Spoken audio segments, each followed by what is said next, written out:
All right, welcome back to the deep dive. You know how this works. We go deep, we look at one single source, and we really try to pull out the insights. And the reason for that is that there is so much information out there, and it's very easy to feel overwhelmed. And so what we're doing with the deep dive is we're saving you a whole bunch of time, and you can kind of take it easy and just relax and absorb while we do the heavy lifting for you. Exactly. And I think today's topic is a really good one because so many people are interested in it. It is, and it's very timely. Yeah, very timely. And the source we're going to be looking at today is a YouTube video, and it is titled, Get Strong at Any Age, 10 Minutes, 3 times a week, presented by Bruce Simpson. And that's a pretty bold claim right there, wouldn't you say? It is. It's a pretty bold claim. And, you know, in the world of fitness, there's a lot of bold claims out there. There are a lot of bold claims. So it'll be interesting to dig into this and see if it makes sense, if it's credible, and if it's something that our listener could actually benefit from. Yeah, and that's our mission today. So let's start with a little background on Bruce Simpson, just based on what he tells us in this video. So he tells us that about 10 years ago, he was 62. He considered himself overweight. He had kind of a pot belly, as he says. Yeah. And he was active, but not what he would consider fit. Not truly fit, that's right. Right. And skinny arms, he makes sure to tell us. And then 5 years ago, at about 67, he was diagnosed with Parkinson's. So he's currently in his 70s. He is. And that's where it gets interesting, because now, at this age, in his 70s, after this Parkinson's diagnosis, he claims, based on things that he's found online, that he is stronger than 95% of people his age. And the really surprising part, for me at least, is that he says he hasn't stepped foot in a gym except for one day since he was 20. So he's not following the typical gym routine that we see so much of these days. Not at all. And not only that, he also specifically dismisses a lot of the advice that we hear from fitness influencers. He does. And that's what kind of caught our attention. It's like, how is he doing this? What is he doing that's so different? And is it something that other people can do too? Exactly. Especially those who are maybe older or facing health challenges. So let's dive into what he's doing. Let's start with what his motivation was. Why did he start doing this? Well, from the video, it seems his Parkinson's diagnosis was kind of the turning point for him. You know, it made him really think about his life and what he wanted to accomplish. Like what he wanted to get out of it. Yeah. He wanted to make the most of his physical abilities while he still could, which is, you know, a pretty natural and relatable reaction to such a diagnosis. I mean, it makes sense. It does make sense. He wasn't necessarily focused on achieving some kind of ideal physique or becoming a bodybuilder or anything like that. It wasn't about aesthetics. Not at all. It was much more about maximizing his strength and his overall well-being. In the face of this challenge. Exactly. And that's where his kind of critique of the fitness industry comes in. Yeah. He doesn't hold back, does he? He doesn't. He really takes aim at what he sees as kind of like a lot of BS in the fitness world. And I think a lot of our listeners can probably relate to this. I think so, yeah. You know, all these fitness influencers with their special hacks and diets, apps, supplements, cookbooks. It can get very confusing. It can. And overwhelming. And also expensive. Expensive. Exactly. And he just flat out says that it's all, you know, kind of BS. Bullshit for the average person. Yeah.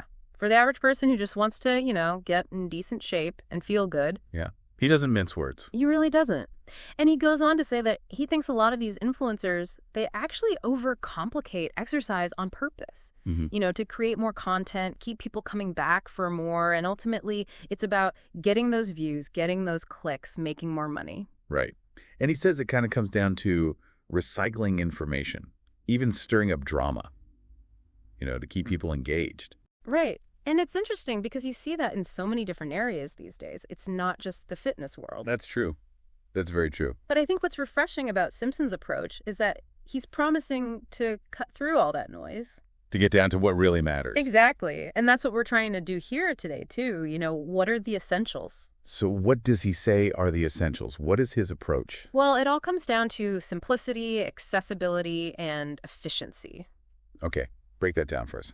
First of all, no gym required. He hasn't been to a gym since he was 20, remember? Yeah. Except for that one day. Right. So that's a huge barrier removed right there for a lot of people. Yeah, for a lot of people, gyms are intimidating, or maybe they're just inconvenient or whatever it is, but they don't like going. Exactly. And then second, the time commitment is incredibly minimal.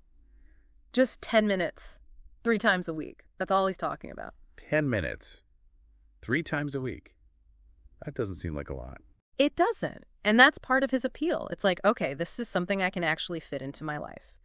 And then third, he says you can start with very little equipment, maybe just things you have around the house.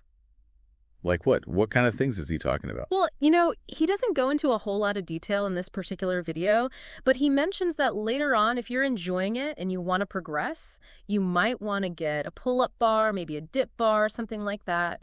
But he says all in, he spent about $100. So that's a far cry from, all of the fancy equipment and like expensive workout programs that you see. Absolutely. And I think that's a huge part of his message, making fitness accessible and affordable for everyone. Okay. So it all sounds great so far, but, we have to talk about credibility here. Right. Because he's not a doctor. He's not a certified trainer. Right. He's very upfront about that. Yeah. He's basically saying, look, I'm just a regular guy, and this is what's worked for me. Sharing his personal experience. Yeah. Which is valuable.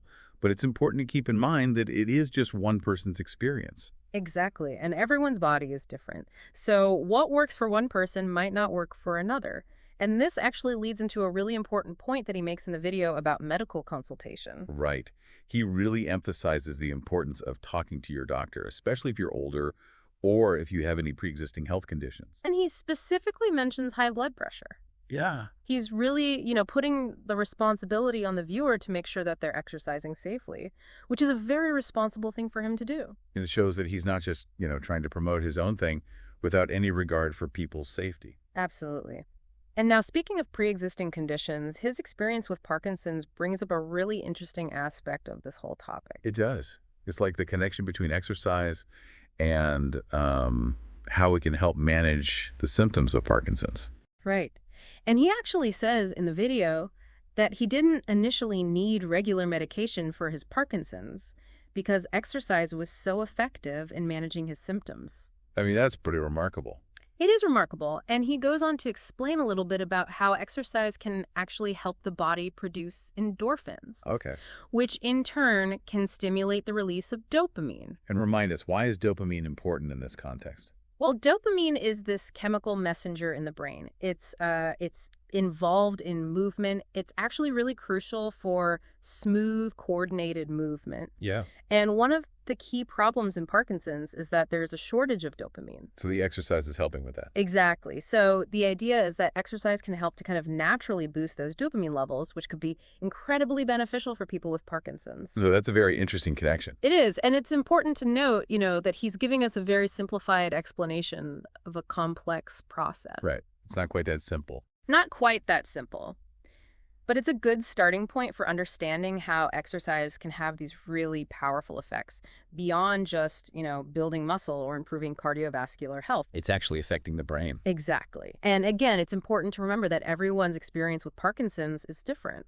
And so what works for him might not work the same way for someone else, but it does underscore the potential of exercise as this really valuable tool. So it's not a cure-all. Not a cure-all, no. But it's definitely something to explore. It is. And it's definitely something to talk to your doctor about. Absolutely. So now let's get to the really juicy part. What results does he claim people can expect from following his approach? Well, he says that by following his program, which he lays out in more detail in his subsequent free videos, you'll start to notice a difference within about 3 months. And he actually says that even your spouse and friends will notice the difference. Okay, so that's a pretty bold claim. 3 months. It is a bold claim, but it speaks to the idea that consistency, even minimal effort, if it's consistent, can actually lead to significant results. And it's that word consistent that I think is really key here. Right, because it might not seem like a lot, 10 minutes 3 times a week. Yeah. But over time, if you keep doing it, those little efforts can build up. Exactly. They really can. So let's wrap up here. Let's pull out the core takeaways, the essence of what Bruce Simpson is saying in this video. I think it really comes down to this idea of accessible and efficient fitness. He's saying you don't need a gym, you don't need to spend hours and hours exercising, you don't need to get caught up in all the complexity and the products that the fitness industry is constantly trying to sell us. You can get stronger at any age. It's about finding a simple, sustainable approach that works for you. And that's really refreshing. It is. Because it challenges a lot of the assumptions that we have about what it takes to get in shape. Right. And it makes you think, maybe we overcomplicate things sometimes. Maybe the answer is a lot simpler than we think it is. Exactly. Maybe it's not about doing more, but about doing the right things consistently. And that's a powerful message. It is. And so for our listener, the question is, you know, could the key to better health and fitness be far simpler and more accessible than the mainstream often leads us to believe? Is it really that simple? Well, we don't have all the answers, but we hope that this deep dive into Bruce Simpson's approach has given you some food for thought. And some motivation, maybe? Maybe some motivation. It's definitely worth considering that, maybe those small, consistent efforts are really where the magic happens. And, one final thought that I want to leave you with is, Bruce Simpson, he's just one guy. He's sharing his own experience. There are lots of different approaches out there. There are. And we encourage you to explore them. Do your own research, talk to your doctor, find what works best for you. And the most important thing is just to get started. Take that first step. And keep going. Thanks for joining us on this deep dive. We'll see you next time. See you next time.